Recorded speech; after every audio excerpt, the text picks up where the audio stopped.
বাবার বাড়ি দুপুরের খাবার। আসসালামু আলাইকুম, শুভ দুপুর।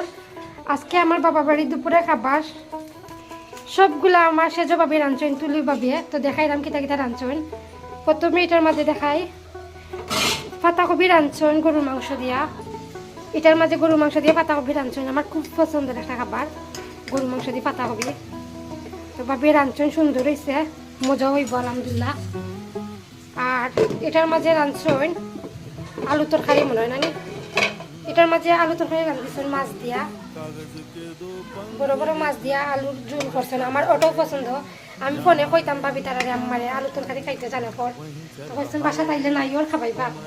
তো আওয়ায় ভাবি আমার লাগে রাঁধছেন আলহামদুলিল্লাহ। আর এটার মাঝে টক, আজকে আমার সব পছন্দের খাবার। টক আমার ভালো লাগে, টমেটোর টক, টমেটোর টেঙ্গা, আমরা সিলেটি মানুষ কই। টমেটো দিয়ে টেঙ্গা আমার খুব পছন্দ। আগে আমরা খাইতাম বাসাত, আমরা বাসাত 12 মাস রান্ধা হয় টমেটো দিয়ে টেঙ্গা। আমার আম্মায় খাই না, আমারও পছন্দ। আজকে সব তরকারি আমার পছন্দ, আমি বারবার কইরাম। এটার মাঝে রাঁধছেন মাছগুলা, যেটা মানে আমরা ছোটোবেলা থেকে খাইতে খাইতে অভ্যস্ত।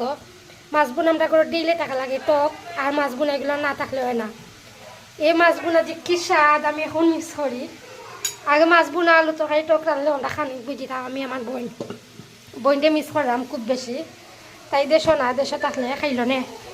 এটা গরম গরম এটার মাঝে ওখান মাত্র নামাইছেন পাঁচমিশালি তরকারি, মূলা টুলা দিয়া, সপ্তাহ দিয়া, মাছ দিয়া, আরও কিতা কিতি দিয়া রাঁধছেন ভাবিয়ে। যাই হোক, তো আলহামদুলিল্লাহ আমরা এই আয়োজন 5 তরকারি আজকে। সবগুলো আমার ফেভারিট তরকারি, কোনটা তুই কোনটা খাইতাম। তো আমরা দুপুরের এই আয়োজন আলহামদুলিল্লাহ।